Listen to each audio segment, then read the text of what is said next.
Yeah. Yeah. We in for another one today, man.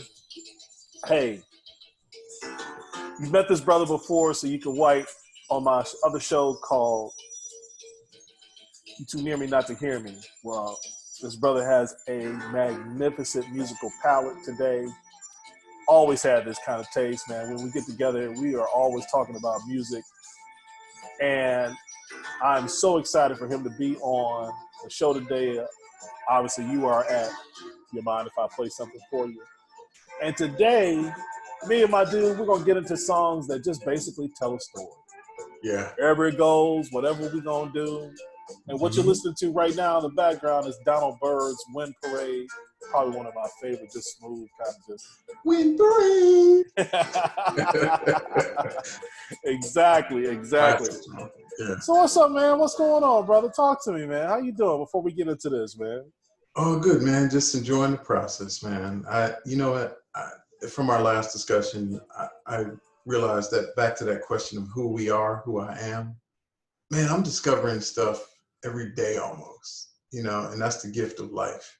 So it's ever evolving, man, and changing and learning. And I just love this process. So, but all is good, keeping the balance as best I can, man. Do you feel like, man, that I know for me, I feel like I always have a soundtrack going on in my life. There's always music playing as I'm just going through the simplest things that are going on. I could be at work or this may be some stressful things that are going on, but there are songs that are always, or some lyric line that is playing that is constantly spinning in my head as I'm trying to battle through it and figure it out. It's just like, I've always got this soundtrack going on. How about yourself, man? Is that a connection that you have? Oh, absolutely. I mean, music, as we know, is a universal language, and there's emotion that comes with it, whether it's the artists themselves playing, which we see that, and we'll go through a couple today, but or the person that's listening, because whatever season we're in our life, it's like, I need that song right there, because I know just the words to it or the melody or a combination of both will make me feel better and feel good, and relax me, or whatever feeling. If you want to be hyped, you got cats that throw on Onyx or something, something crazy. All right. Yo! DMX. Yeah, So, but yeah, man, it's definitely, I throw something on when I'm feeling, like I want to feel like, go into a certain direction with my thoughts. I feel you. And with that being said, brother, today's show, again, as I told you guys on You Mind If I Play Something For You, we're basically going to be sharing some songs that tell stories. It could be a story that's in the song, or it tells us a story that maybe that we have. We got a broad spectrum here. And I can already tell you, man, I can see where my mind is already gone, man. I'm all lost in love right now, man. I'm all lost in love. Love with my wife, man. It'll be 20 years this year, man. Ooh, but congrats. Yeah, amen. Blessing every day, man. So, but 20 is when things just get right. It's just getting right, man. It's like gumbo and jambalaya. The seasoning is perfect. You don't ever eat. You can really eat the gumbo and jambalaya on the first day. It ain't good until 5 days later. Yeah. So, my man, you could open us up, man. What you got for me, man? All right, so let's start with a little Al. Jarreau. Okay. When you say Al. Oh.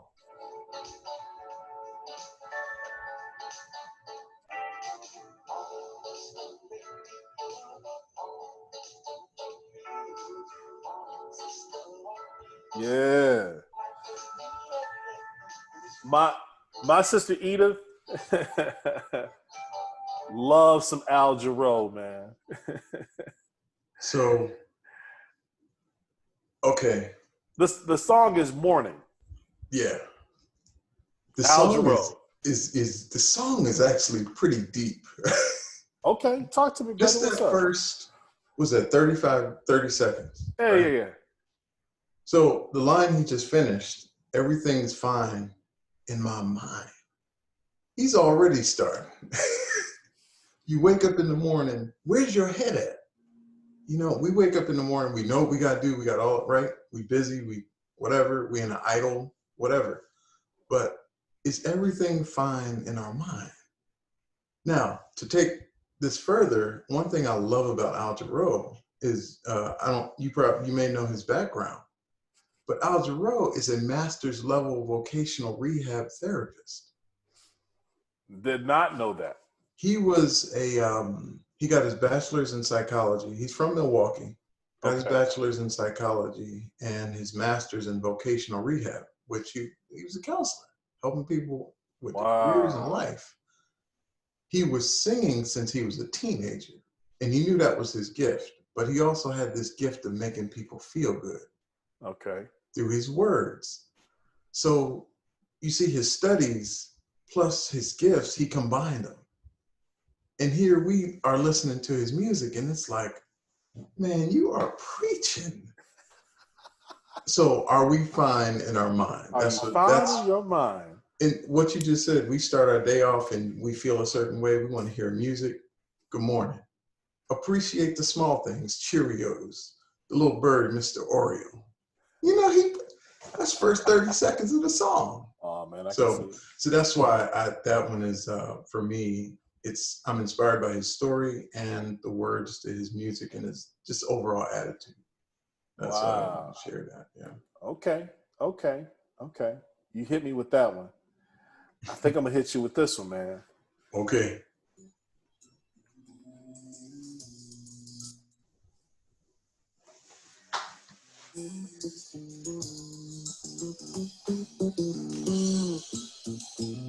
So the group is Jamiroquai,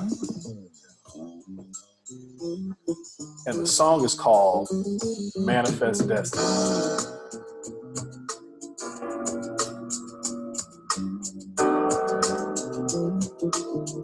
I think the title tells it all.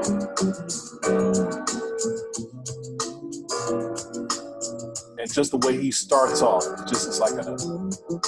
As I remember, it was 400 years or more since you came to crucify,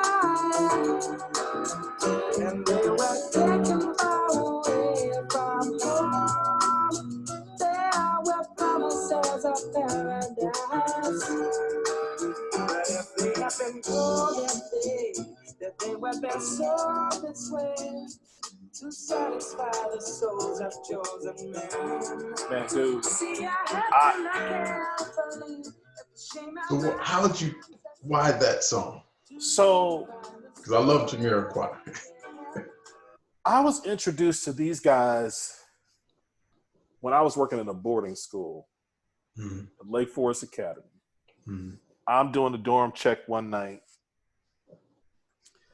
and this song is playing. And you know, I got, you know, white kids and Asian kids and Latino kids and black kids, mostly white. But I hear this coming out of one of the rooms as I'm telling everybody, okay, listen, it's time to shut down, you know. And I was like, I stopped and just listened. And I was like, okay, you're telling the story of Black people in America. It was 400 years ago that you were taken from your homes and you were told that you were going to paradise, but you were told a lie and that you were going to end up being slaves.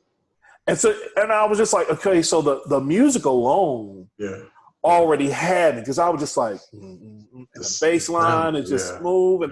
And so I was expecting something to take me into, you know, silk sheets and butterflies and, you know, chocolate candy. Because it's smooth. It's smooth. Yeah. And the beauty of it is that it's already set you off in a mood that you're comfortable enough that you're receptive to what's about to come. Yeah. And then the story just hits you. Bam. Mm-hmm. Yeah. And to tell the story, you know, Jamiroquai, they're not a Black group. Right. But they tell it so eloquently that it is, I understand, I love the beauty of it, because those who are listeners that don't look like you and I are going to be like, whoa. And then the song, the title of it alone, Manifest Destiny. I think it just tells an undergirding, rippling story about us here in the United States. Mm-hmm.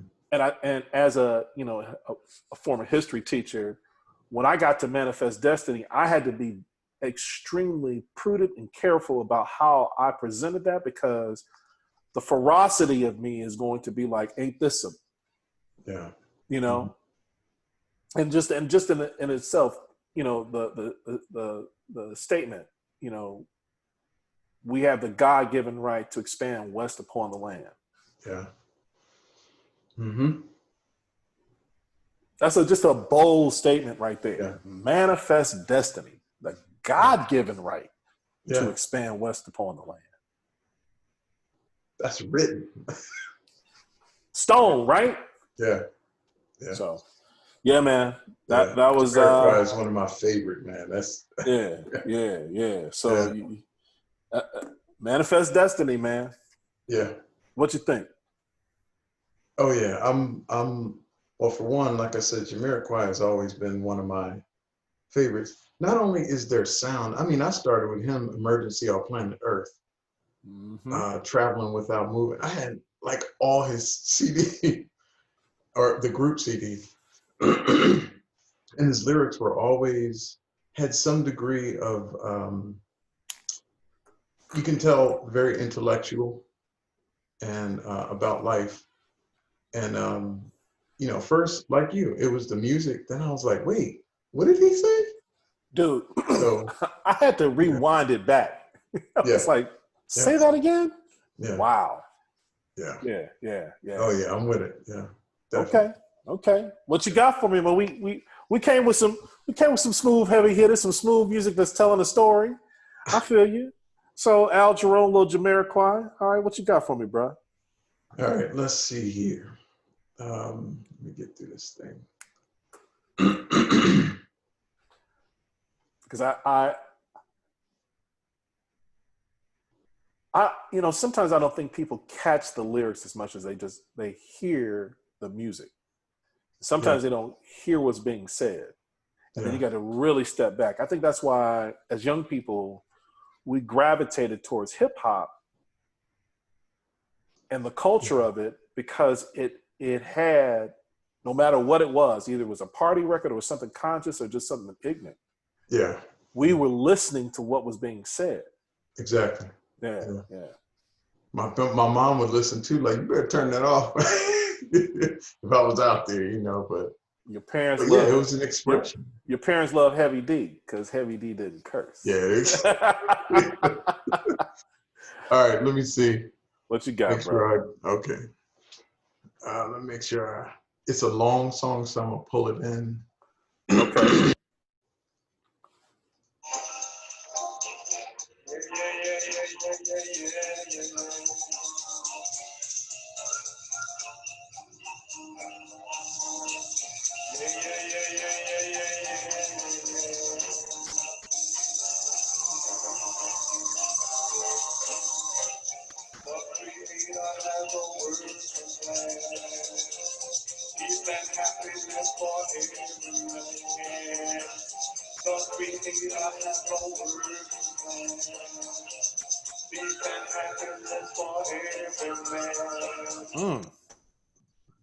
Pharoah Sanders.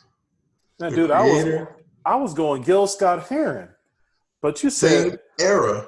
okay. But Pharoah Sanders, the creator, has a master plan.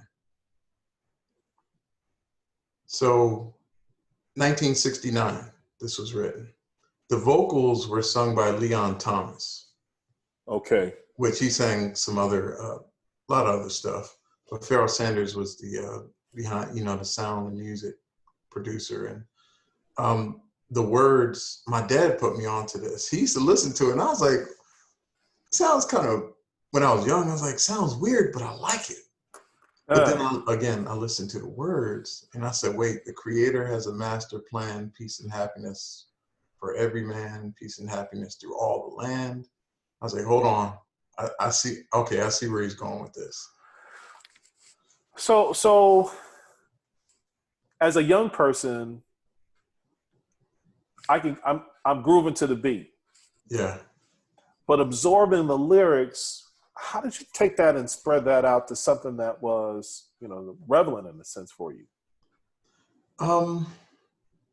I can say for me and my character, I mentioned in our other interview, I wasn't a guy that was all into knuckleheads and fighting. I mean, of course, that stuff, you growing up, you go through it, but I was always a person that just had this neutral, this balance. And it's not that I wanted people to like me. I just wanted people to respect me for what I am. So, and I knew then, but I couldn't pronounce it. I couldn't capitalize. This is who I am. I'm a teenager. But I was always, I never fit in. And I think none of us ever really fit in. We're all misfits, I say, because we're born a certain way. And when I heard these lyrics, the older I got, I said, wait, the creator has a master plan. Wait, you mean I don't have to figure everything out? It's already planned for my life? And now that I'm older, I'm seeing that. It's like no matter, things always work out, right? Yes, Can we think of one thing that we have not made it through?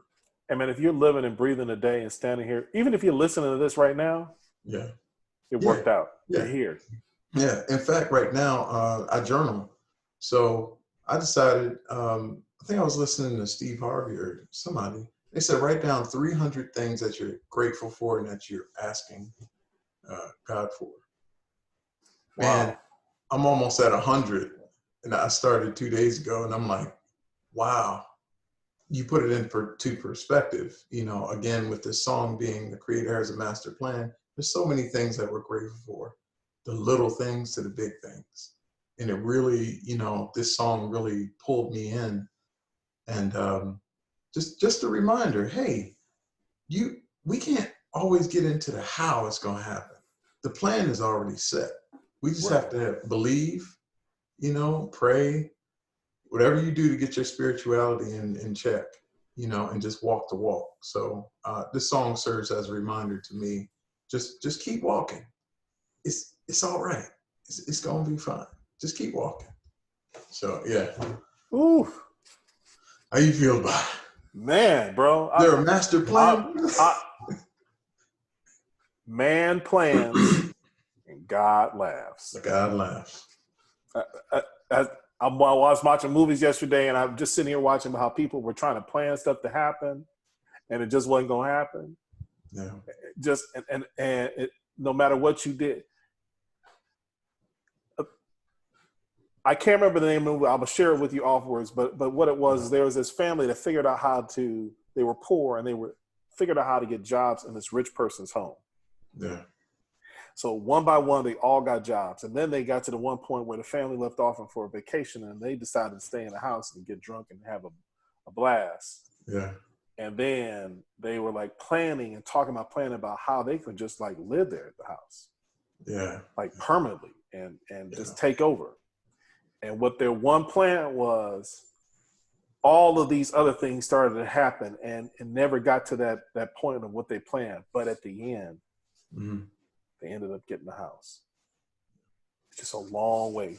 Some people had to die. Some people had to, whatever the case may have been, right? It was one of the things where I was just like, you can plan as much as you should plan. Don't get me wrong. Have a plan. But yeah, I think the what this speaks to is that, remember, there's a master plan. Yeah. Take your step back and be like, okay, put stuff in order, but know that there's a master plan. So you ever wonder why a door closed? There's a reason why. Yeah. There's a reason. Okay. Right. You took me on that philosophical route, bruh. So since she's gonna take me on that route,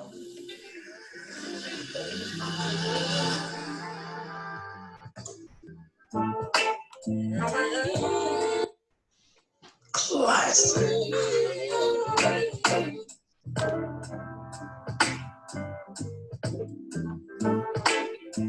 some music just have great intros. Yeah. And anybody who's a lover of music, Yeah. this is D'Angelo, Send It On. And I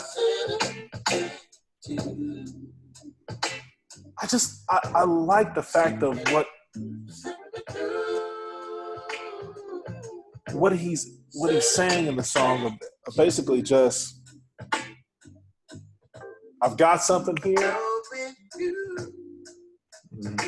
and I'm going to break it off, and I'm gonna share it and just send it on right back to you. You know, the fact that we share a part of ourselves, or precious moments, or just time and things like that, and to be able to come back and just say, here's something that I have. Let me just, I'm gonna send this right back to you. Yeah. It's almost like you're paying it forward in a sense of just that emotion that you have. And what I love about that is that, again,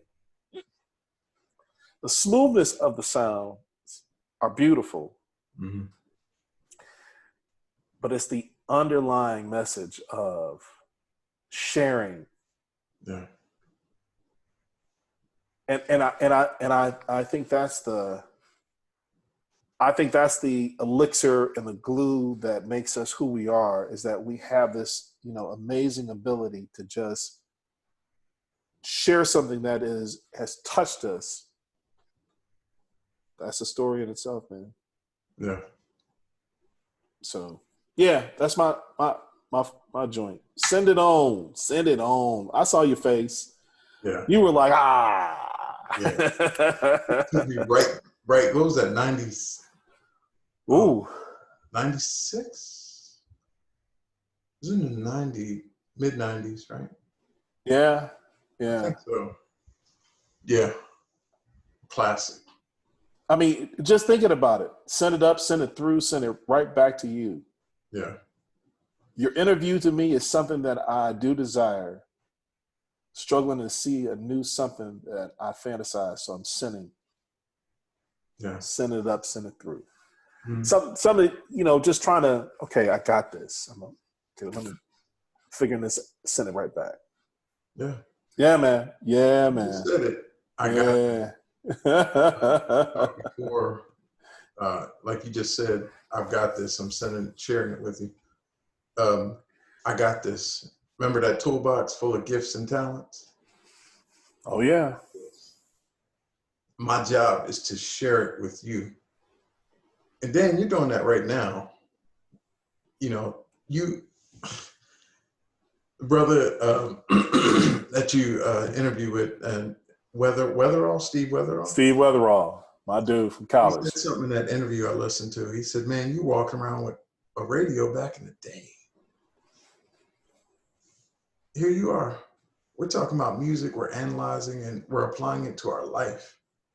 And I would say that is a gift of yours, to be able to recognize, especially the different types of music in the ear that you have, and the words, your years of education and putting words together and presenting it. That was all preparation for today, brother. That's you're sharing it. You're sharing your gift with us. It is that buddy of mine, another guy from college, he said, the way life is, it's extremely abstract, and how you get to this point to that point. He said, yeah, you started off at A, the next step you were on 3.5, and then the next step, your end point, you're at a brown dining room table with 5 chairs.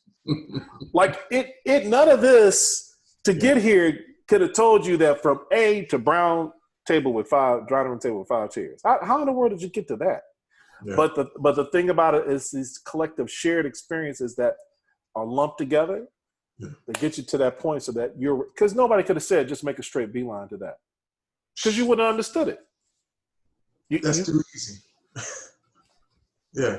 And so I throw my hands up and I just say, okay, yeah. I'll do as the famous, and I don't mind, the famous Bill Cosby.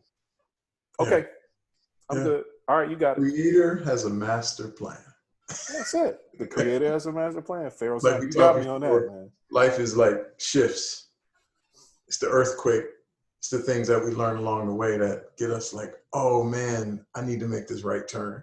I need to make that left turn. No, I'm not going to make that left. I'm going to make this right. Because we trust our instincts and our intuition.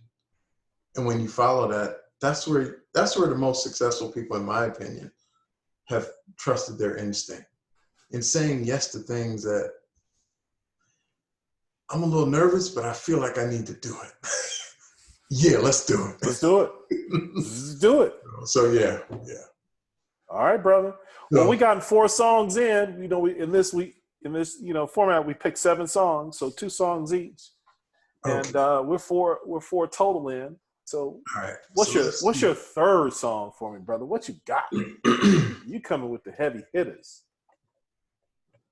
Okay.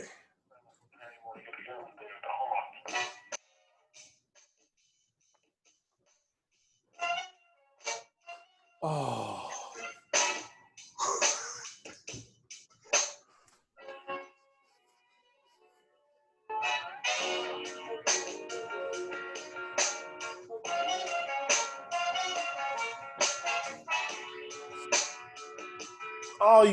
You killing me.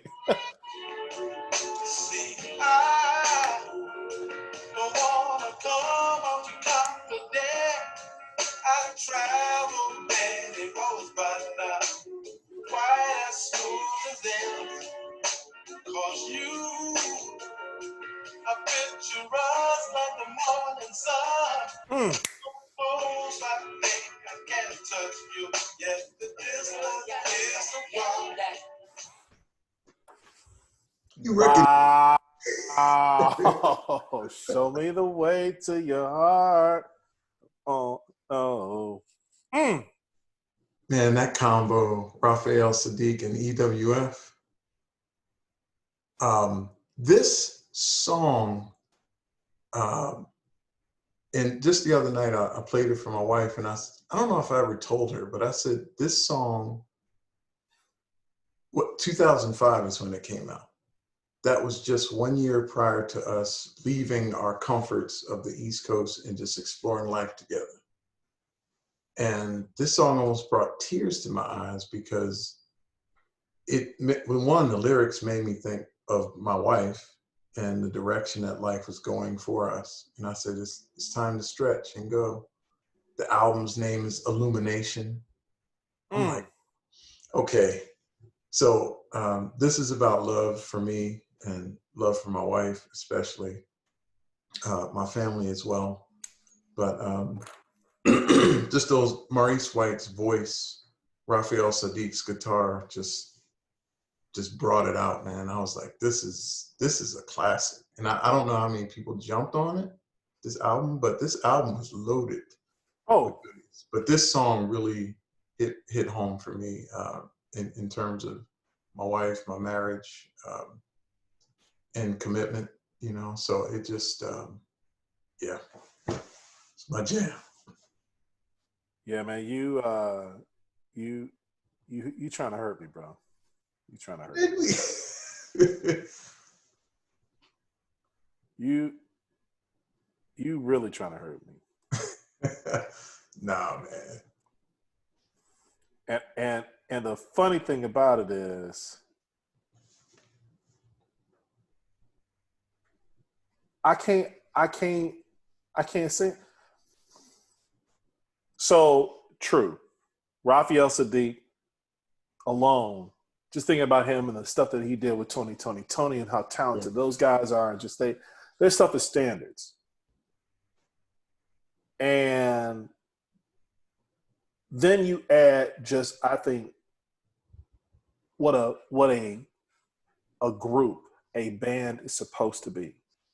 Earth, Wind, and Fire, elements. Yeah. I mean, dude, you can't take it any better than that. I am,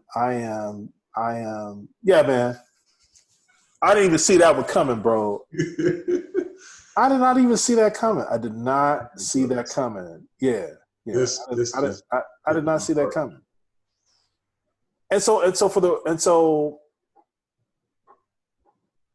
just go to the catalog of Tony and Earth, Wind and Fire. Would you ever run out of music? No. And would you ever run out of music? No. And honestly, every time, just Earth, Wind and Fire alone, we know they are a one of a kind band. The lyrics, Philip Bailey's voice, high pitch, Maurice White, his lyrics. He was actually a drummer too. I didn't even know that. His brother Verdine, from Chicago. From Chicago, yeah. From Chicago. Bassist. His brother Verdine was. He's listed as by I think his bass players, like magazine or organization ranked Verdine the 27th best bassist in history. Wow. Yeah. So they're one of a kind, man. And no, the music just, you can play it a million times. You get something different every time. Man, bro. Okay. You hit me with a uppercut. Okay. I got something for you, man. I got something for you.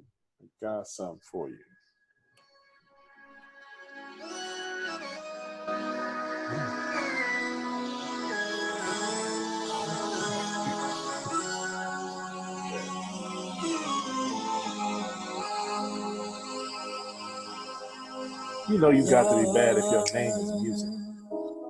There's so many things I've got to tell you, but I'm afraid I don't know how. 'Cause there's a possibility that you look at me differently, love. Ever since the first moment I spoke your name, from then on I knew that by you being in my life, things were destined to change. 'Cause love, The fact that you're writing a letter to love. so many people use your name. The fact that you're speaking to it. I mean, we don't even take the time and to even think about the strength of just 4 little letters, love. Mm-hmm. And the I love the fact that he engages into this conversation as if it's a person, it's a being, it's something that's responding back. But just the fact that he's got this connection, that alone just, and so and I think why it kind of it touches me, and the reason why it tells a story is that sometimes the simplest things have such a massive impact. Mm-hmm. So somebody talks about, the love that we have for each other as human beings, the love that you have for a pet, the love that we have for music, the love that you have for exercise. But just think about it when we use the word like, and I think many astute people are very careful about saying even this, I love you. Yeah. Like there's a hesitation if you can't play around with it. And some people play with it and, like you said, some people, you use your name in vain. It's like but the fact that you are careful with this just one thing of just of love. You can't conceptualize it because it embodies everything. Yeah. Every single thing. Mm-hmm. Yeah. Yeah, I totally agree. So for me, you know, the man Music, call him Music Soul Child, the song Love, dude, it just Yeah. that's that right there just tells a story of just a wonderful and engaging feeling and emotion, and what's a very creative way to just do this. Yeah, man. Yeah. Love it. Love it. Oh yeah. Yeah. Another, yeah, definitely classic. The lyrics are just, they speak to your soul. And his voice, you know, just treading right over that smooth, you know, it just, yeah. And it really makes you think of, I mean, family, whatever you love. I mean, the things you truly love, it really, it just I love addresses. what we're doing right now, bro.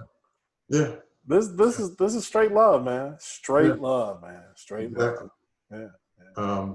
So yeah, that one definitely is, that's for the books for sure. Okay. So we haven't bumped heads at all yet. No. I Wow. don't think we're gonna bump on this next one. I got anything. Okay. Let's see what you're talking about, man. Let's see what you're talking about. Maybe. Let's see. Okay. All right.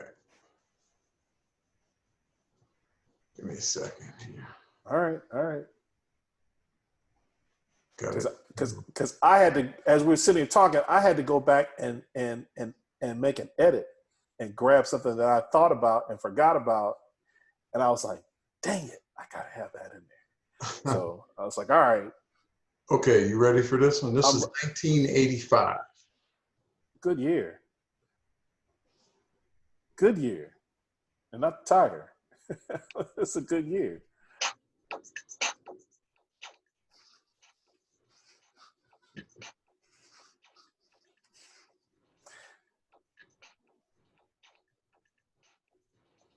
I got to hear that a little bit. I know the entry part. Turn up a little bit.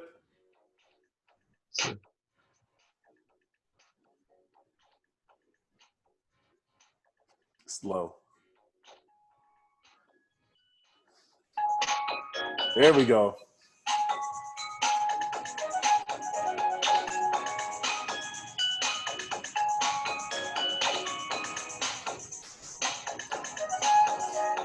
And I should know this. I should know it. But this is one of them grooves that, you know, Quiet Storm, or, you know, you listen to some in the afternoon and it just kind of comes on and flows. Okay, man, who is that? So this was Paul Hardcastle. Okay. Rainforest. Why did I get him This in something else? Came to me, and I still play it often. This reminds me of around that time, the 80s, when, I know it sounds funny, but like my dad, he always used to play a lot of jazz and different, you know, different types of jazz. And this song would play, and it just caught my ear. He used to play it like when we'd be cleaning the house on Saturday morning.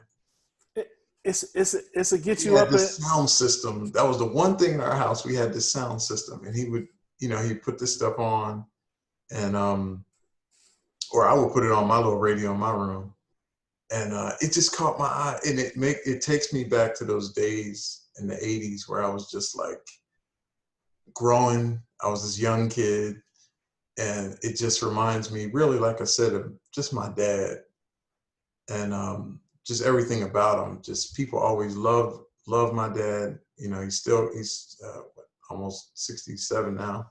Wow. And he's still, you know, people would love him just for being him. And it just takes me to those thoughts of just my dad and cleaning the house on a Saturday morning. What kind of music we gonna play? Kind of thing. I love it, man. I absolutely love it. Yeah, Paul Hardcastle, Rainforest. It was one of his more popular. Ooh. Yeah. Thank you. Because I am, I got to have that in my, it's the stuff that you heard and just didn't know, or you forgot all about it. So isn't that the amazing thing about just music in itself? Yeah. Mm-hmm. So the brain is a miraculous recorder. It records everything. Yeah. I mean, everything. Mm-hmm. Even the things that you don't notice. The fact that that plant is sitting over there and that the light is shining through, it's recording everything. The basket that's up here, that chair, the book that's over there, and can get even down to the minutest detail. It was at a 45-degree angle, and it records everything. Yeah. The ability to recall and remember it is the where we have the struggle. Yeah. But isn't it great, those moments of that when you hear something, and this is what I love about music, is that when you hear something, enjoyed it, it struck a chord, and then okay, it's gone, and then you come back to it maybe years or decades later, and you're just like, Yeah. okay, Mm-hmm. that's what's up. Yeah. Yeah, man. Yeah. So But that's yeah, what's up. that just took me back like a happy time when I'm Okay. riding. I just pump it. All right. So oh man. Okay. I'm going here.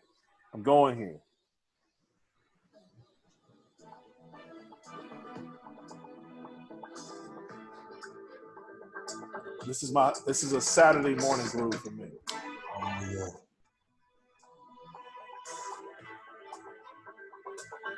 You'll Yeah. Yeah.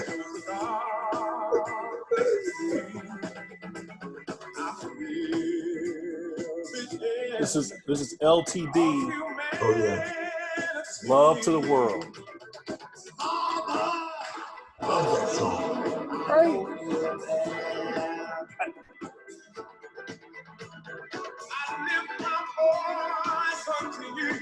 And actually, man, I wouldn't call you my Saturday. This is my Sunday afternoon. Yeah. That hook,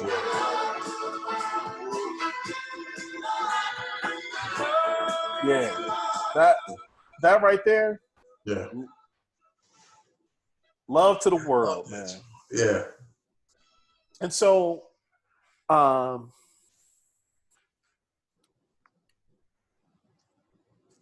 it's something about that group LTD. Yeah. Mm-hmm. Jeffrey Osborne and the musicians and everybody that came out of that. Yeah. And Jeffrey, just like, the Commodores and Lionel Richie comes out and just, they have these great solo careers, but the careers they had with the band and solo just add to it. And so for me, the song in itself made me go back and listen to other songs besides Love Ballad. Yeah. So I really kind of dug down and went deep into them. And I was just like, and this one came out because I had heard it in a mix at a party. Mm-hmm. And I was like, what is that? Yeah. So catchy. It's different. And so, okay. And that's what caught me, man. And so the I guess the story behind that is just that the melody is infectious along with just the message, love to the world. Yeah, exactly. Mm-hmm. And so, yeah, man, that's my groove. That's my groove. Yeah, that's when I first heard it. I share in what you said. When I first heard it, and the beginning was one thing, but then it got to that hook, and I was like, wait, what is that again? Exactly. That's Jeffrey Osborne saying. And then again, so what catches me first, I guess most people, is the melody, especially if you have an ear for music. When you hear something that's unique, and then you go back, you rewind, then you listen to the word. You hear the beat a couple times, the melody, then you're like, all right, what's the words? And you get the words, and you're like, wait, he's actually saying something. This is good. This is good stuff. That's it. Yeah, I'm with you. Yeah. That's it. It's one of those, like, kind of, like you said, Saturday morning cleaning the house, kind of pick you up. Yeah, it's got a nice rhythm to it. Get up and go to work in the morning, that kind of thing. It's just like, let's go. Yeah. you know. I just pictured myself sitting in traffic listening to that, like, yeah. Then you get out and people are like, what's wrong with you, man? I'm good. Man, love to the world, man. That's Yeah. it, man. Got it. Mm. Yeah, man. We've banged out some heavy hitters, man. Algero, Jamiroquai, Pharoah Sanders, D'Angelo, Raphael Sadiq, and Earth, Wind and Fire, Music Soul Child, Powerhouse Castle, and LTD. We're getting into we hit the summit. Now we're coming into the back stretch, man. These are your last three heavy hitters, and because on you mind if I play something for you? I even give you a notable mention, so you actually get a fourth. I didn't tell you that before. Look at your face. You get a fourth song. So you got three to go, but we give a little an honorable mention. Okay. You got so come with it, bro, because I got some. Yeah, I got some hitters, man. I got some hitters for you, bro. So this one is and we have not bumped heads yet. no, I'm gonna dig into some jazz. All right. And so this one here is I believe this was let me see if I wrote it down. 1975. This was a very influential jazz artist that studied world culture, not just jazz, but world culture. Okay. So what you're going to hear is some, and we'll go into it, but some historical notes from us that have been kissed by the sun. Okay.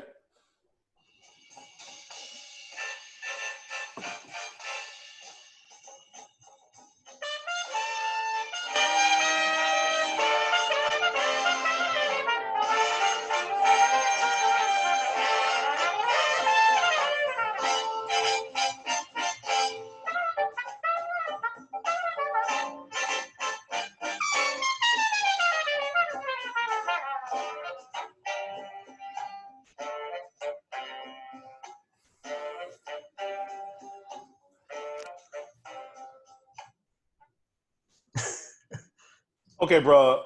You got my heart, man. I don't know what that is. I've never heard that before. I'm loving that, man. What is that? So that is Dizzy Gillespie. Really? I pulled Diz into this. And I had to, because when I was in undergrad, when I was in college, Where were you at undergrad, man? University of Maryland, Eastern Shore, Hawks. That's right, Eastern Shore. I studied sociology, and a lot of my chair loved jazz. So I went to him and I said, look, do you mind if I write some of my papers on sociological theory and I combine it with jazz? Like the things that I observed in jazz and what they did? He said, you better write them papers. In fact, one of them I gave him, I haven't seen that paper since. I don't know what he did with it, but he asked me could he use it at some symposium. But anyway, so Dizzy Gillespie, this is Kaleidoscopico. This is off the album Afro-Cuban Jazz Moods. Dizzy, in 1975, went to Cuba with his band and joined them and took the African roots. Yeah. And the Latino roots and pulled them together and brought his style in. So what you heard him playing, they just jumped in. This was not rehearsed. What's the name of this album? Afro-Cuban Moods. Oh, dude, it's going in. And this I consider to be one of his most classic albums because, like I said, he went to their culture and spent, I don't know how long, but it apparently the recordings took 2 days to it's only like 4 songs, but really? It's like 40 minutes. So that song I just played, that one's like 5 minutes, but the other ones are much longer. But each song has a variation in it. Like what you heard is not at all how it ends. And kind of going to what you said about life, you start from A, where you end up. At a dining room table. I mean, he had, and it's also a guy that helped produce it, Machito. Machito's actual name was Francisco Raul Gutierrez Grillo, Afro-Cuban. So he basically took the Afro-Cuban roots, what they brought from Africa, from Latin America, put it together with his style, what he brought. You know, Dizzy was self-taught. He took lessons at the piano, but by 12, he taught himself how to. That's a gift. That's a gift. And again, which is the reason for the puffy jaws, because it's not the traditional way. Because that's the only way he figured out how he could blow that note. Yeah, but that song right there, I actually wrote a paper on it. It was called "Symbolic Interaction and Jazz Improvisation." And I took some sociological theories and I applied it because I watched the live, like the actual video. It's on one of these. You can find it. Find like his actual footage of when he was there. They interviewed him and they said, "Man, you know, what made you come down here?" He's like, "I had to explore. I had to." Which goes back to one of the songs you said with Jamiroquai. Hey, we gotta explore this thing. You got to, man. You have to, because there are stories to be told. Yeah. That song is a story that had to be told. Yeah. And that's why I love this album, that song, and him in general. I wish I had a chance to meet him. I met a lot of jazz artists, but wish I had a chance to meet that guy because he was a gifted, just people loved him. So, and that album is a classic. Hey man, am I ever shocked or surprised? Usually kind of good here. You got me with that one. that one I'm just like, oh man, if y'all didn't see that, my antennas went, what? I love it. I absolutely love it. Yeah, I'm glad I love that album. All right, man. So she is one of my favorite artists, period, bar none. Mm-hmm. She takes these long sabbaticals in between albums, and I get it. Her band is phenomenal, and they've touched on so many other people. You can hear their sound. A buddy of mine had to tell me that the reason why I like this album is because the band from this woman, that's that band, and they just brought that over. And so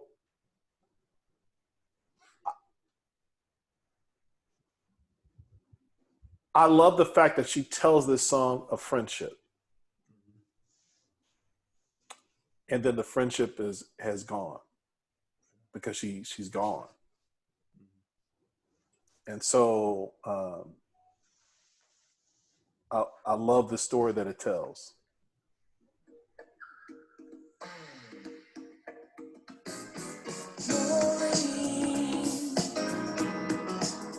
It's hard to explain. Never gonna see you again. Never meet my new friends. Maureen, I miss you. I just can't explain. Never gonna see you again. Wish you could be my new friends. So it just, so I love Sade. Yeah. You know, when Smooth Operator first came out, I was locked in. Yeah. And then this album came out. This is the Promise album. This is the second album. And, you know, you can't. So here's an artist that didn't have a sophomore jinx. Mm-hmm. She just came and came back with more. And, you know, Love is Stronger Than Pride, and then Love Deluxe. And then it just, you know, and so she hit you with so much. Mm-hmm. But there are certain songs that that everybody says, oh, you know, she's always telling these depressing stories of love, like you make you want to slit your wrist. No, that's not her. Mm-hmm. But the fact that this song has a lively, up-tempo beat, is like she misses her girl. She's gone. The woman's gone. Maureen is gone. Mm-hmm. and the fact that you're not going to be able to experience all these wonderful things, but she tells these wonderful stories. I love the fact that it shows a vulnerability about it, but it also shows that embrace the good moments. Okay. The sadness is okay. Yeah, it's sad that somebody, so when I think about when my mom had passed and when my dad had passed, my uncles and aunts had passed, when my best friend from college had passed. Yeah. And I'm hurt. I'm broken, devastated, the whole nine.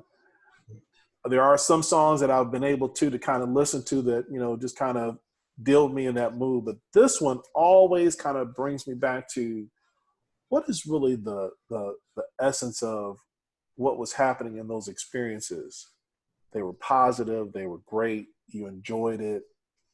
That's what you're looking at.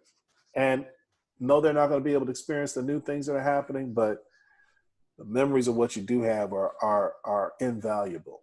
Yeah. Yeah. So that was Sade. The song is called Maureen, and that's from the Promise album. Yeah. Yeah. Sophomore killed it. Thank you for sharing that, because I view her just as I expressed with Al Jarreau. There's something that brings you to a place through their voice, their lyrics, that just is unique. And you just got to respect it and love it, for what it is. And her voice just, it's matchless. Nobody's singing like that. Everybody, when her voice comes on, everybody knows. You know who that is. Just like Dionne Warwick's voice. You know Patti LaBelle's voice. You know Anita Baker's voice. Yeah. You know Luther Vandross's voice. It's just, some things are just distinctive. Yeah. And then there's others you're just like, man, that sounds like such and such. Yeah. Yeah. And that's a good point. That's why it's important that we understand that we are uniquely made to do things a certain way. We think a certain way. We produce things a certain way, that instantly, if people know you, they know you did it. Yeah. Like my brother told me one time, we was around some family and I had cut some people's hair. And he's like, I could tell you cut their hair. And I was like, hey, he's like, I just know, I can tell. By the way you do certain things with the line. And I was like, never thought, and I tell a lot of barbers that are in school, it's good to study, have a mentor, learn your craft. But eventually you're going to have to develop your own, you don't try to be like everybody. Again, we're all misfits. We can't be fitting in with everybody. I mean, we have societal things, but we can't be fitting in with everybody. Just be uniquely you. That's a person of value. Significant, unique, original. Those three things, they can't, and that's what we're listening to. Yeah. Yeah, man. Yeah. Love it. What you got for me, man? What you got for me? All right, let's dig into this one. Mind if I play something for you? No, I don't mind, bro. Go on ahead. Play something. All right. Okay. Pull this. A couple seconds. Hold on.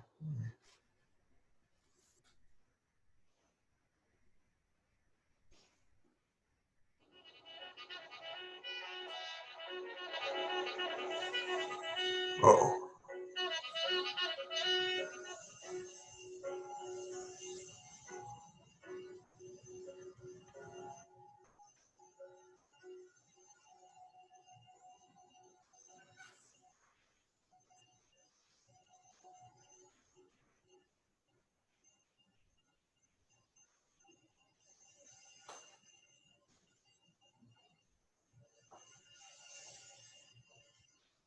You hear that a little bit? Yes. I heard picking up the bass line with that.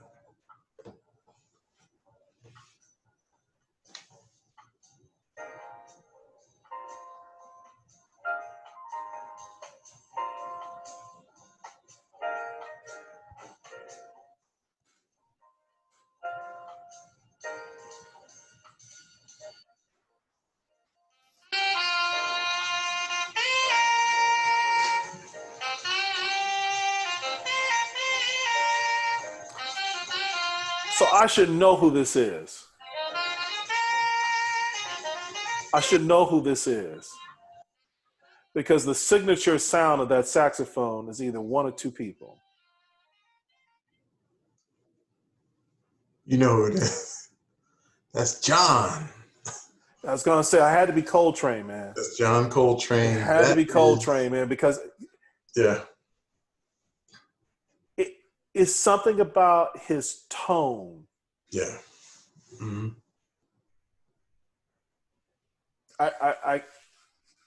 I'm not truly versed in everything that is Coltrane. Yeah. But I know in some things, when I hear certain things, the way he's phrasing and certain things like that, I was like, okay, that I know who that is. Yeah. You know, that's Train. And that's A Love Supreme, which was our wedding song. We actually walked into our reception on that song, A Love Supreme, 1965. That album was a pivotal moment in his career. And for me, understanding, I had to really study on this. Again, when I was in college, I would take jazz courses, history of jazz, all that. So basically, he got to a point in his career where he said, okay, God, my faith and devotion, I have to combine it and give it back to you. So how can I do that?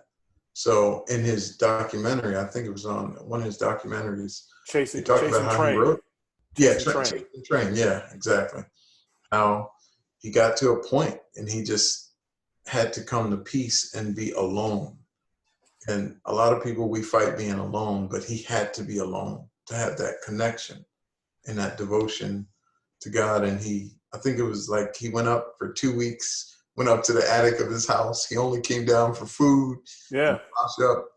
And he was up there for 2 weeks straight and came down and had created this album with A Love Supreme being and it's actually called Acknowledgement.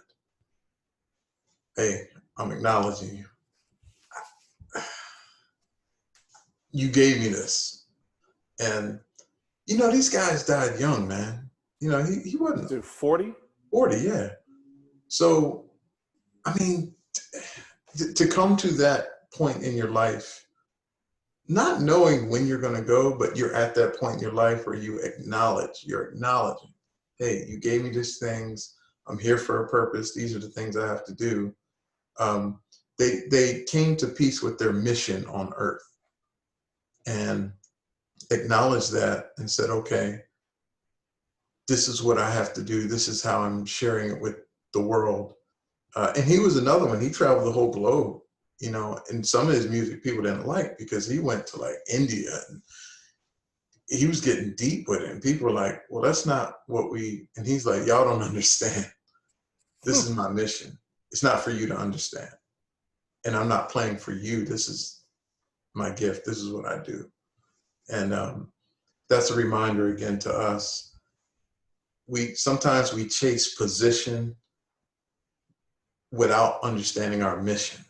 And I think that's a problem because I want to be CEO. I want to be superintendent. I want to be, well, what's your mission, man? Like, what are you trying to accomplish here? To say that you did it? Okay, that's one thing, but there's a mission, there's a purpose. What is that? So that's where I take that song personal in my life because I've learned never to, again, I did it once, take a position without a mission behind it. I said, the money's great, the title's nice, but I got there and I was like, all right, I'm here. You're not, we share that. We share that. So you get to a point where you just have to acknowledge it and say, okay, this is my mission. Let's do it.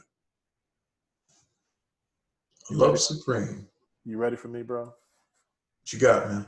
Because you smiling already. I don't know if you're ready, bro.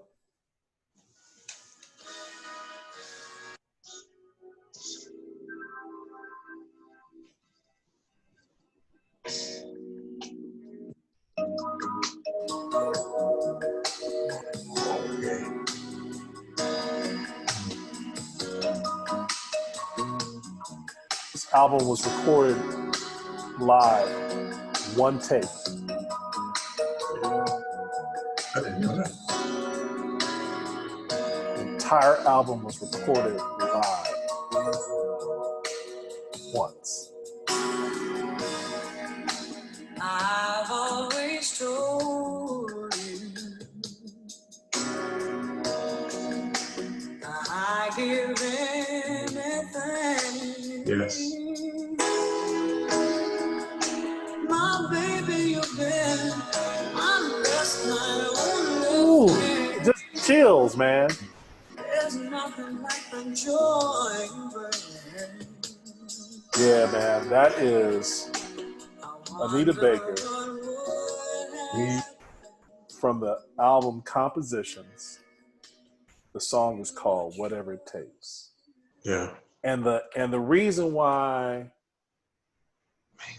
I love that song is because you have to sit down and play the entire album Yeah.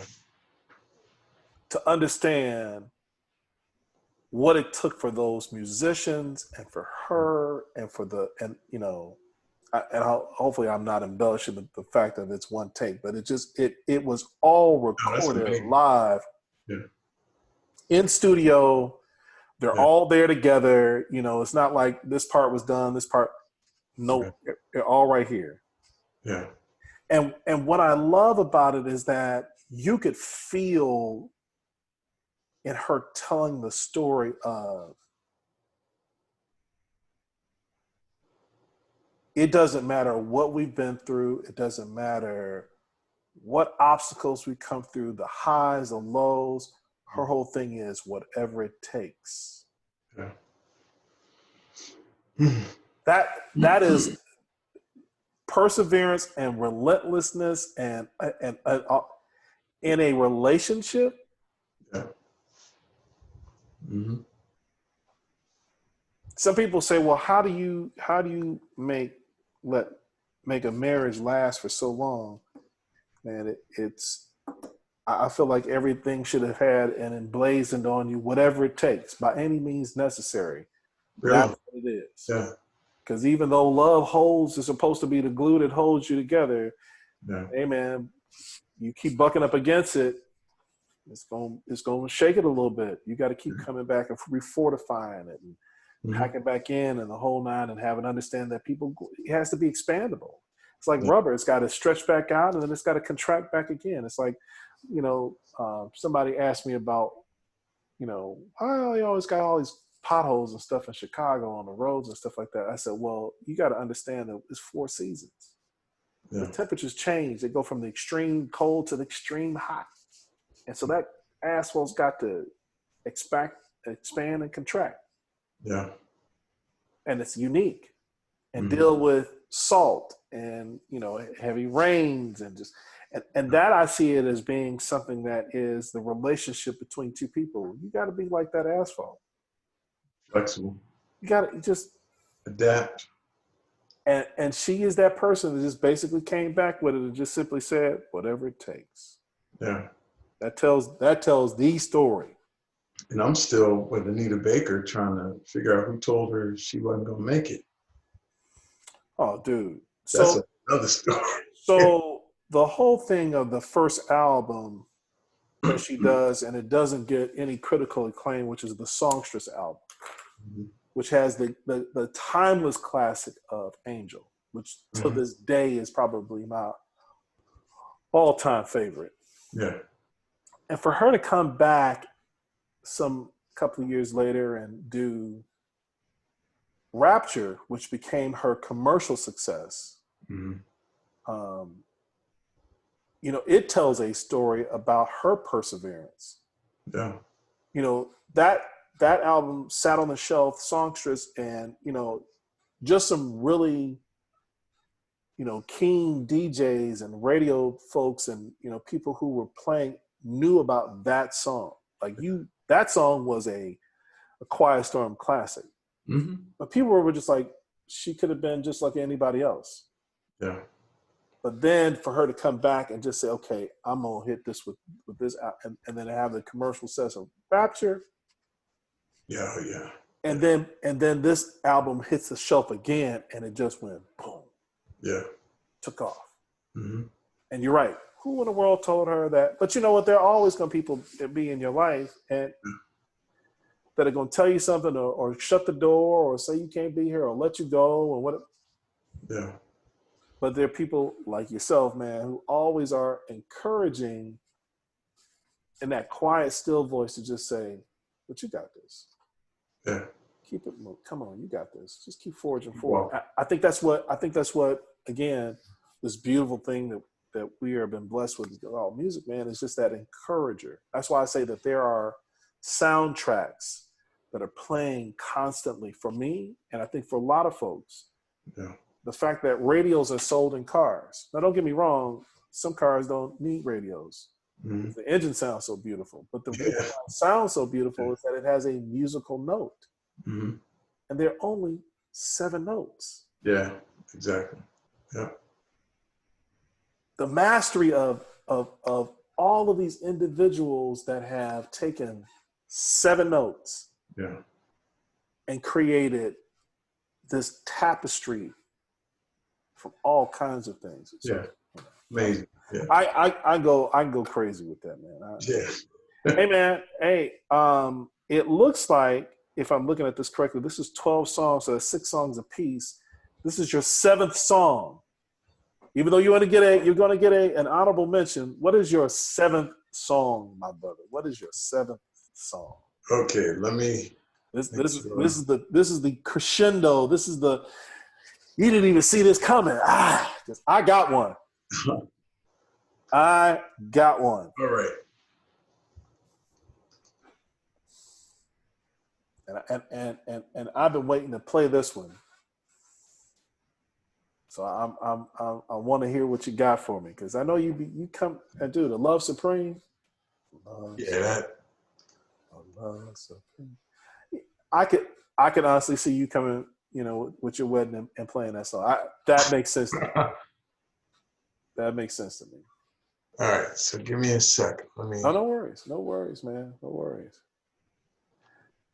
Yeah, man. The miraculous thing of this gift of music, man. 7 notes. Yeah. Simply 7 notes. And the fact that folks are taking 7 notes and with flats and sharps and everything else going on with it, any way you want to go, treble clef, bass clef, it don't make a difference. It's just, and 7 being his perfect number. I'll take that any day. I take that any day. People say that music is really God's voice. I said, yeah, it's his voice, it's his soundtrack, it's everything.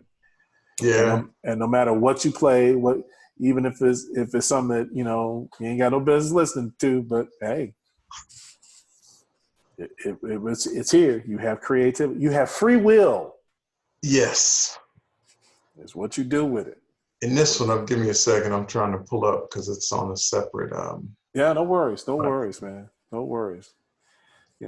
I've heard people be critics about just kids shouldn't be listening to that. Well, some adults shouldn't be listening to certain stuff. And there's certain things that you should be listening to. And you ain't got to listen to one thing all the time. You don't have to get stuck in one thing. You should be able to be able to appreciate everything. So this one I see on my computer is having the issue. I'll play this with my phone here. Okay.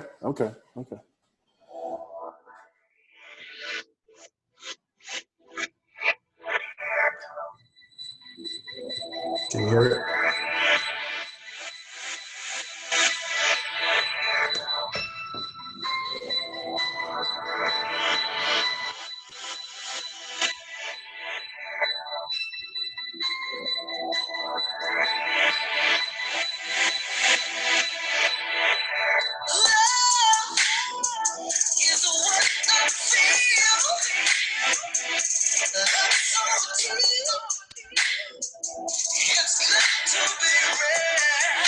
You got me with this one. This is nice.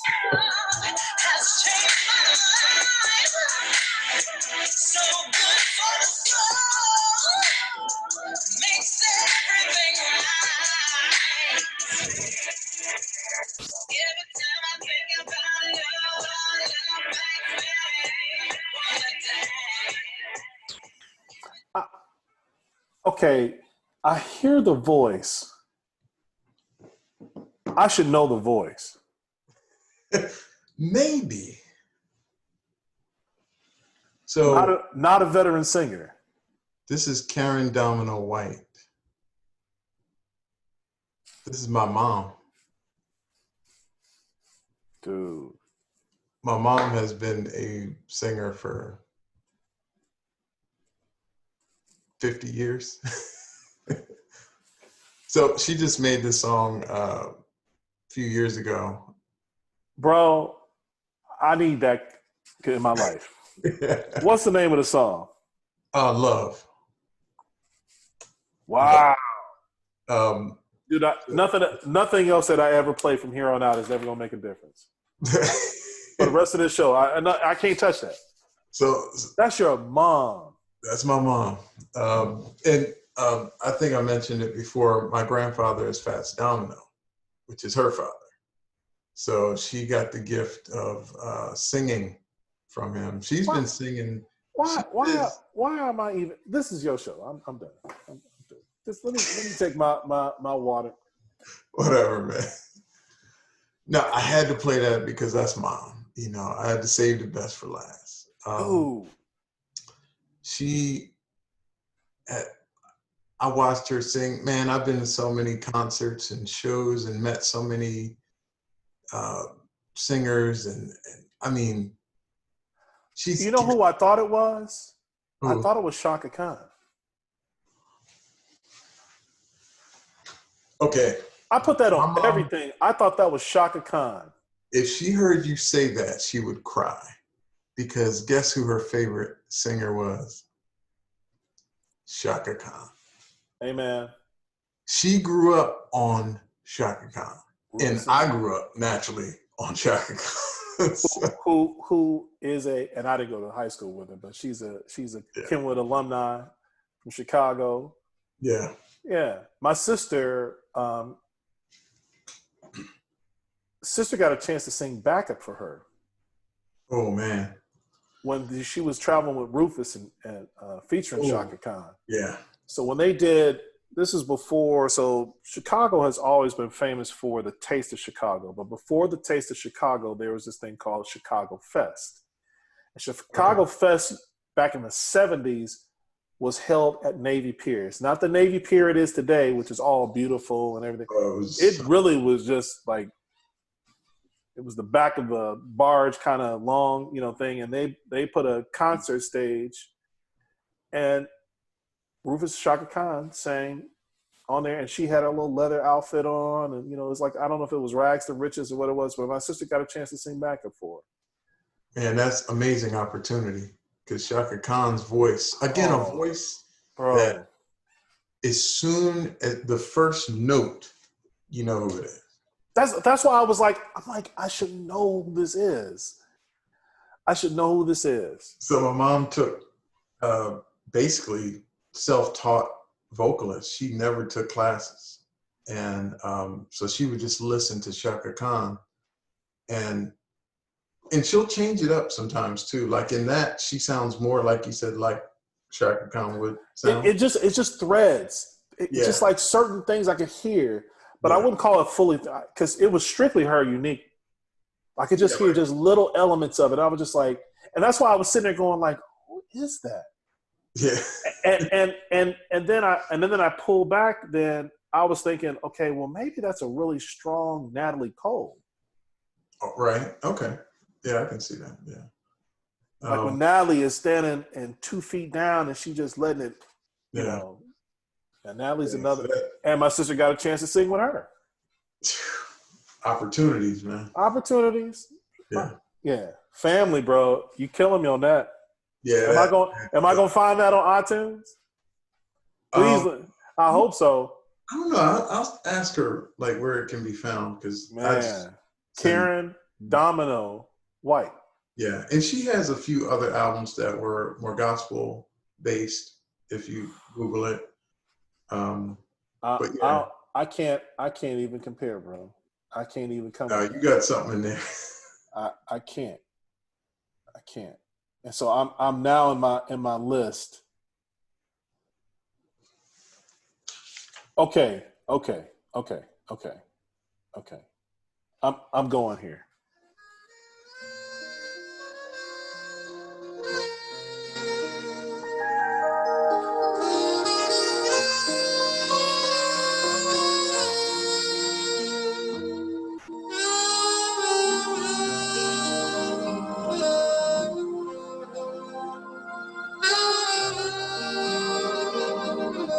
I thought about doing her duets, but I was like, no. The world going by my window doesn't mean nothing to me.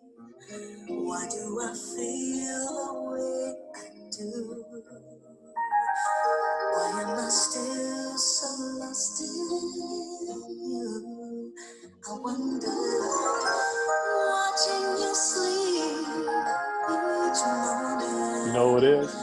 Brushing the hair from your I know the song and I can't figure the name. why do we give ourselves away to the emptiness we When I think about people who can just stand and deliver, no reason you came and changed my she's so unsung.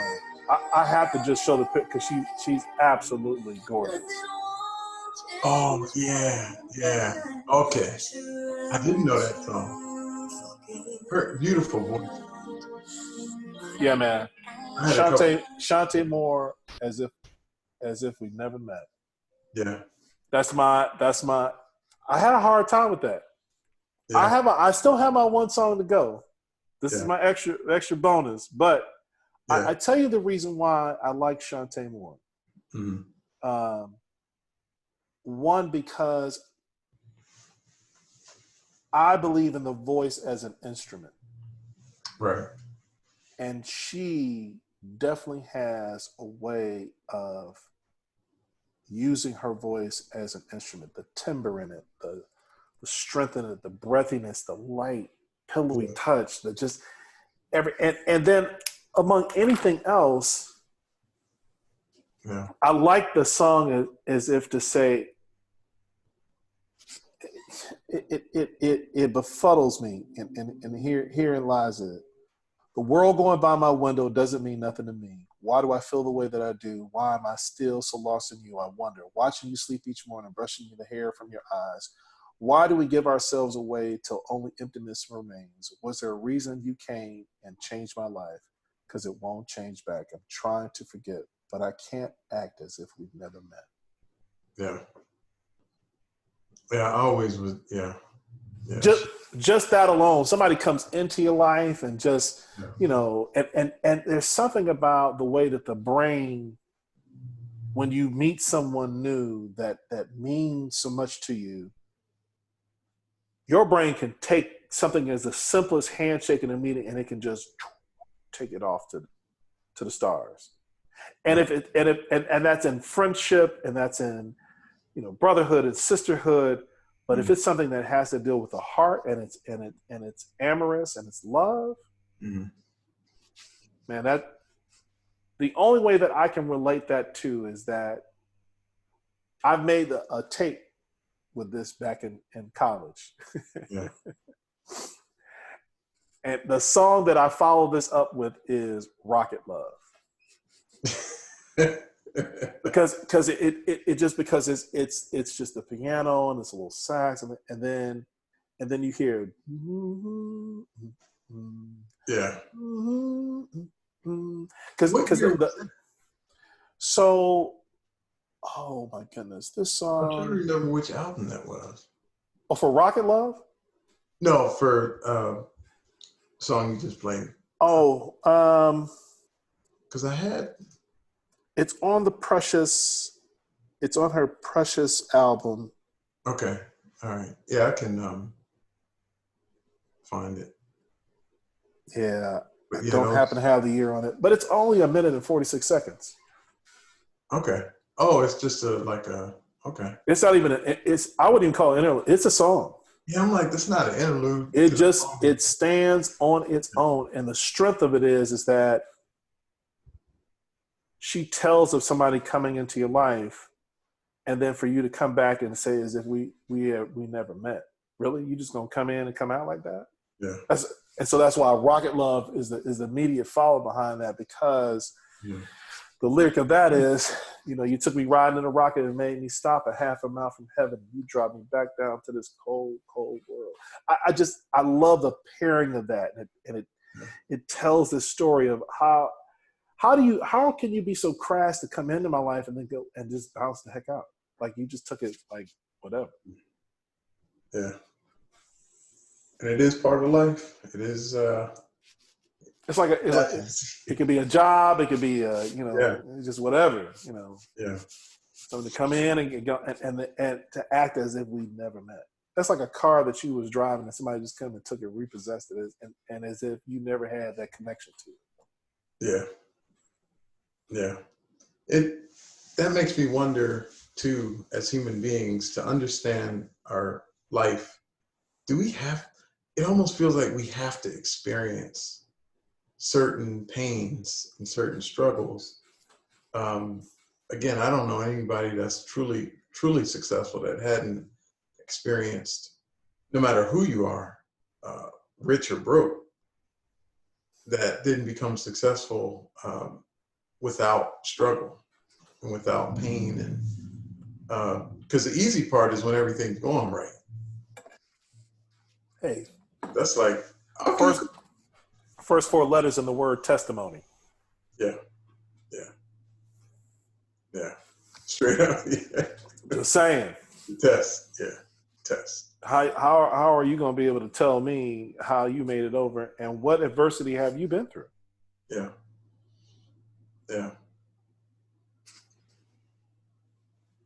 I always say the best in the field of, I've worked in social services and everything, and I say the best counselors are the ones who can understand. And understanding comes with experience. If you've been through something, just like when I took a class years ago, I was working with drug and alcohol clients, and what I noticed, I didn't have the experience of having been addicted to any drug or alcohol or anything like that. But what I noticed, the people in my class, they all had that experience. I wanted to just help people get through a tough time, but they had experienced it. And the success that they had, I was learning from them, because what they were sharing, they were like, oh no, I know that walk. Never been through it. It's hard to counsel somebody. That's, again, life experience. Yeah. That's it. That's it. So where are we at? This is the bonus, man. This is the honorable mention. We have actually gone through 14 songs, 7 apiece. And I want to recap it. Al Jarreau, Morning. Jamiroquai, Manifest Destiny. Pharoah Sanders, The Creator Has a Master Plan. D'Angelo, Send It On. Raphael Sadiq and Earth, Wind & Fire, Show Me the Way to Your Heart. Music, Soul Child, Love. Paul Hardcastle, Rainforest. LTD, Love to the World. Dizzy Gillespie, Kaleidoscopio. Sade Maureen, John Coltrane, The Love Supreme. Anita Baker, Whatever It Takes.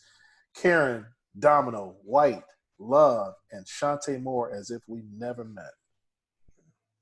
We've taken a journey, man. Yeah, this is because we've gone 50 years of music. We taking a journey, bro. And the honorable mention is really hard for me right now. But I have what I want. I just have to make my game time decision depending upon what you do. All right, here we go. All right.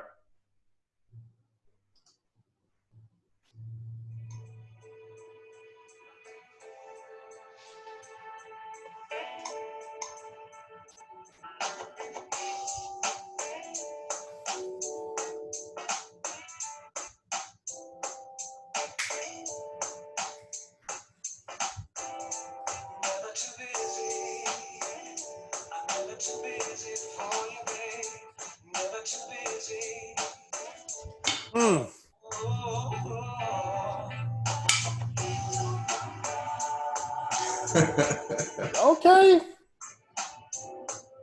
Not too busy. I'm not too busy. All right, bro. Tell the people who that is, man. That is Kenny Lattimore. Never Too Busy. 1996. It's amazing. That song is 24 years old. Wow. To say it, it sounds fresh, but to say it but I mean, the words is, again, that was the year I met my wife. Wow. And, I mean, he said it. That you touched on it earlier with when you have love. You do all that's necessary. You're there. But yeah, that the beat and then his voice just flowing right over it. Just that then the melody was just. Anytime I put that on, if I'm with some friends, they're like, "Oh." Yeah. I mean, as soon as I was just like, yeah. So 96 was that was a lot of things happened in the mid 90s, man, and that was one of them. That album. all right, bro. Since she going there, I have to do it to you, man. So this song is special to me because the title of it is inscribed in my ring. Ooh. Okay. Hold on just a second. Let me let my dogs look at me. Okay. Yeah, this song goes out to Okay. All the right. song goes out to my wife. Yeah, I gotta tune in. I gotta make sure you got it engraved. Yeah, she got it engraved into my ring. And it really kind of defines and tells the story of us. Okay. So we met December 16th, 1990. We got married December 16th, 2000. That 10-year period was of this roller coaster of in and out of each other's lives, and then finally getting together, and then her deciding to move to a city where I was living. And we're both from Chicago, but we set our roots down in Maryland and DC. And so to get her to come there and to leave from home and uproot, I could never know what that meant, but I know that it meant a lot. And it meant a lot to me. More than anything else, I believe that this is the song that as we were driving through Rock Creek Park, and if you've ever been to DC, you know Rock Creek Park is, and I honestly am going to be snobby about this. I give the best tours of DC. Yeah. You got to start from Rock Creek Park up in Maryland off of 16. Forget you in DC. Right. and then you just you're going through. So I had a 1992 Volkswagen Cabriolet, British Racing Green, tan interior. Had a little sound system in the back with the bazooka tube and, little, CDs and the little lights up underneath my dash. So, it was just, I had it, big 6'5" brother getting out this little bitty car, man. But it was my joint. It was the perfect car for me and for being in DC. And I remember taking her through Rock Creek Park as the sun is starting to set. And I had it timed perfectly. So when you come out of Rock Creek Park, and the sun's about halfway down, you're starting to get towards Watergate and then the Kennedy Center. Yeah. And then it's the back of the Lincoln Memorial. Mm-hmm. So over there at Arlington Cemetery, the sun is starting to really kind of set low. So you can look off and see that, right? And the water over there, the Potomac's over there. And then you get to behind the Lincoln Memorial, and then you turn and go up. And you hit the FDR Memorial, and you keep driving, you come on down by Constitution, the golf course. And you got the harbor on one side, you got the golf course on one side. Get to the end, and it's the Statue of the Awakening coming up out of the end. It's this man coming up out the ground. Freaks you out because it's like, whoa, what is that? Yeah. You turn back and come back around, man, and then you swing through the park area and you're hitting behind the U.S. Mint, the Treasury, and Mm-hmm. the Holocaust Museum, and then you're turning and going down the mall area where you hit all of the Smithsonian's on one side. You see the original Smithsonian Museum. Then you get down to the Capitol building, and you turn, and now the sun is starting to just edge down and can be only behind the Lincoln Memorial. So now there's this glow behind the Lincoln Memorial. Mm-hmm. You see the Washington Monument, and you're just like, wow. So you got the Capitol's glowing. Then you turn and come back down the other side of the mall and all the other Smithsonian museums. And then as you park, right there just past the Washington Monument, you get out and you're on the side of the Vietnam Memorial.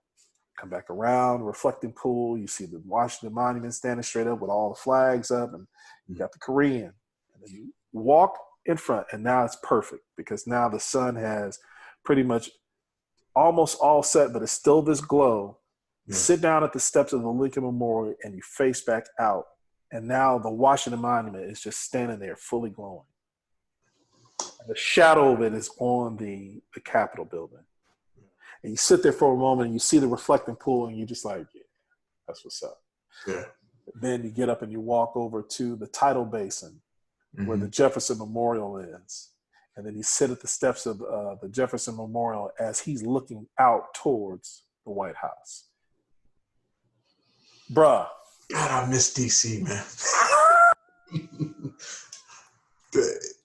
Yeah. And so stage, yeah. And so, with all that being said,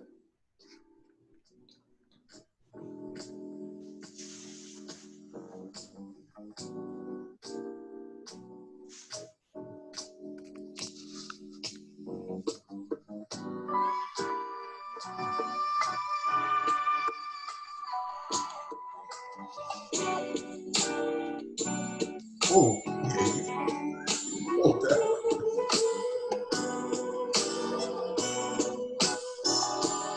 this is the song that is inscribed on my ring.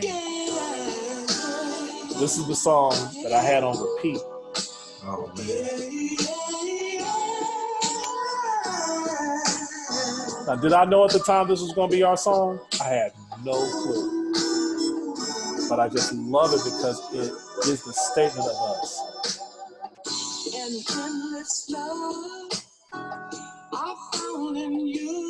I'm surprised she ain't coming from upstairs and coming down because this is our groove, man. Yeah.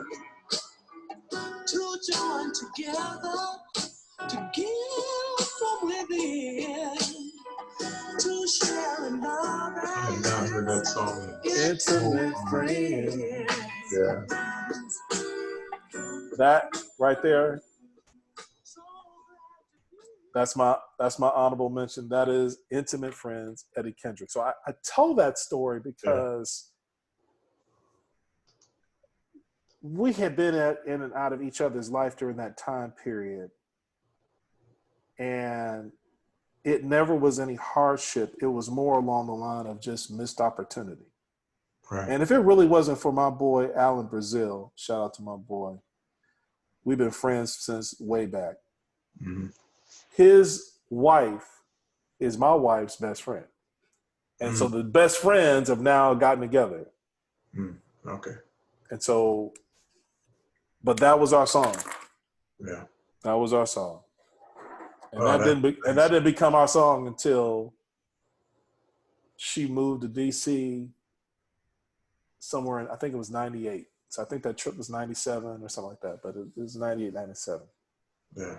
Yeah, man. So that's my, so anytime I hear that, I've heard it being redone, or anytime I just hear that. Yeah. Yeah.